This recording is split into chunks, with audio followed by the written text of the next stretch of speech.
Bagnone at 844-STUDIO4. It's Local Biz Now on 105.9, 100.7 WSIC. Local starts here. Thumbs up, Joe. Hey, welcome back. James, you want to do the intro? I don't know what happened, but I went down to read what I was doing. If you wouldn't have said anything, I'd still be reading. I want to say I got the worst board operator in the world, but I think he's got the worst host of all time. You are listening to Local Biz Now. I am Joe Vagnone, and we're figuring this out in our brand new studio. This is Local Biz Now, where your business matters. I'm here with Chuck Cooper. We were talking with him. He's the president and founder of Whitewater Consulting. Chuck, thanks for coming, buddy. I really do appreciate it. I look forward to reading your book and you coming back and we digging in more onto that. It's always my pleasure, Joe. Really impressive, and I look forward to him coming back also. And so I'm also here with James Sanders. He is the president and founder of Shared Resources Technology. James, thanks for being here, buddy. Thank you. Celebrating our 25th year next year. January 1st, we'll be 25 years old. And I don't think people realize how hard that is. You know, I mean, it is really hard to keep a business going for a long period of time. It has been interesting. There are some stories to tell. But in your world, I mean, things have changed drastically. I mean, what you were doing 25 years ago and what you're doing today, it's night and day. 25 years ago, I ran out of the back of a Chevy Astro van, and I had parts in buckets so that when hardware failed, then I would have it on me and add value to my customers by being there at the right time. I had to wait for something to break before I went out and fixed it. My income was all over the place, depending on whether something broke or not. Even though I only made money when my clients were experiencing pain, they used to provide me lunches and be really happy to see me. They're like, "Oh, the computer guy's here to fix everything." It's not like that anymore at all. I will trade their excitement for me being there for the steady income. Right. I'm grateful for that. It's been a wonderful lifestyle business that has allowed me to do a lot of things in my life that I would not have otherwise been able to do if I was punching the clock for someone else. And at 3 a.m, you could get a phone call from a client and have to fix something. I mean, that is there. Yes. I had North Mech 911 as a client for about a decade, and that's 24-hour operations. When you call 911, someone there has to answer the phone. And some exciting moments came out of that. I invested in a sports car at that point to get from China Grove to Cornelius as quickly as I could. And I pretended like, "Oh, I'm doing this for the police, so speed limit doesn't matter." That was a lot. That was a good lifestyle. And that's how we met. Was in fact, I had a computer that needed to be repaired, and that's what I knew you as the repair guy. Right. Yeah. Not anymore. Some people still see me as that. Do they? Sure. Yeah. See, I see you as the tech guy, the software guy, the IT guy. I mean, the guy keeping me from these cyber criminals that are out there. That's how I see you in a much bigger role than I used to. Was just a repair person. I understand. Yes. Yeah. Is that okay? Can I do that? Oh, absolutely. That's an accurate. Okay. Now, will I still show up to swap out a part? Gratefully. Right. But the rest of the time, I'm at the desk doing amazing things, amazing other things, proactive things. Yes. How has AI affected what you do? Has it yet? It has touched a lot of what we do. AI, from a security perspective, is an easy one because security is always a hot topic. And so AI is being used by both the good guys and the bad guys to advance attacks and prevent attacks.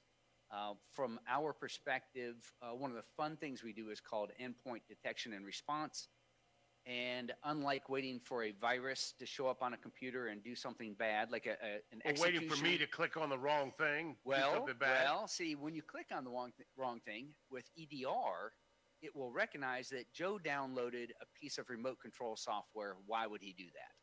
And it'll alert us, and we say, well, why? We'll call the little law firm and say, well, why did you just download team viewer, who is going to be accessing your computer and helping you with what, because we should know, and let's just So that's stop and very ask that question as helpful. a sanity check. It is. It is. It looks not just for code, but for behavior. It's smart enough to look To through know behavior. that Joe don't know no better. That's right. Yeah. Okay. So, you love bringing me stuff because I tell co-hosts all the time that they have to go to the Google and bring something to me. But in your case, you're the Google. So I like to write. You do. I do. So I like to think about things and then write it and put it in a way that other people can understand it. So what you got for me? I have. Today I have this season's top security threats for small businesses. Okay. Before we get into, read that title again. This season's top cybersecurity threats for small businesses. Okay. Before we do that, I want you to know that Julie has told me that you are in September co-host for 2025. Yes, I am. And Chuck, you are June co-host. Okay. All right. Great job.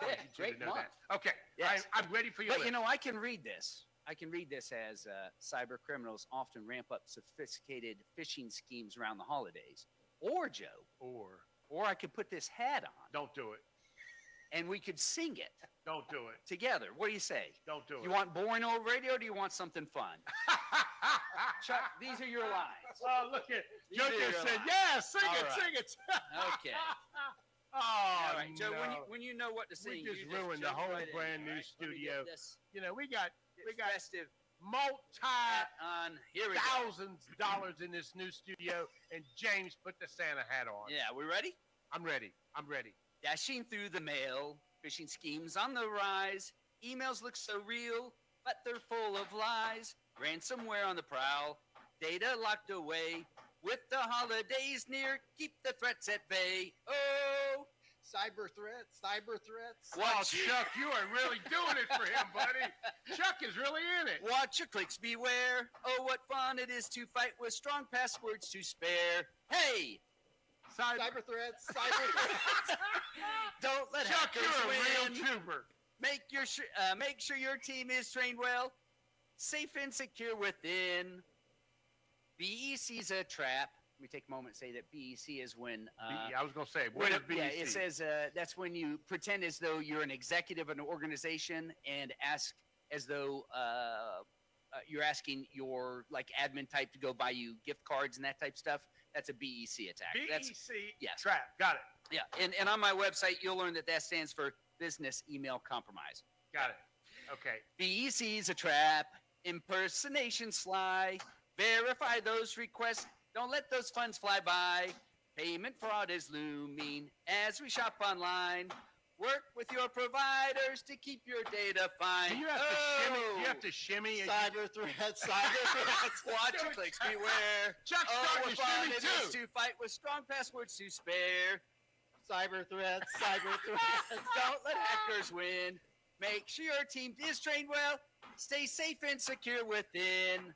So, back up your files and update your software too. With MFA in place, you'll know just what to do. This holiday season, stay alert and be wise. I'm really bad at this. Can't hold a tune. Protect your small business and avoid those nasty spies. But let's take a moment. Look, it's a lot of fun to make fun of cybersecurity with a children's Christmas song. Okay. But let's take a moment and think about the true spirit of no, cybersecurity. No, let's take a moment. The true meaning, which is the state of being protected against the criminal or unauthorized use of electronic data or the measures taken to achieve this. And unlike true victims, like the Who household, from when the Grinch came in and stole that tree, that was a true crime, right?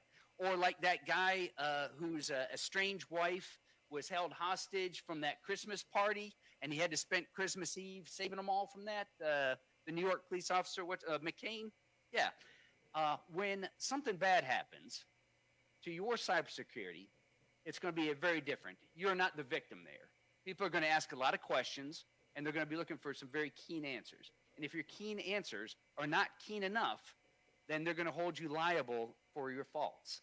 And at some point, you're going to have to decide, do I want to be considered stupid or irresponsible? Stupid in that I wasn't listening to the December 2nd, Local Biz Now radio show to learn about cybersecurity threats, or irresponsible because I didn't take it serious enough to protect my customers' data?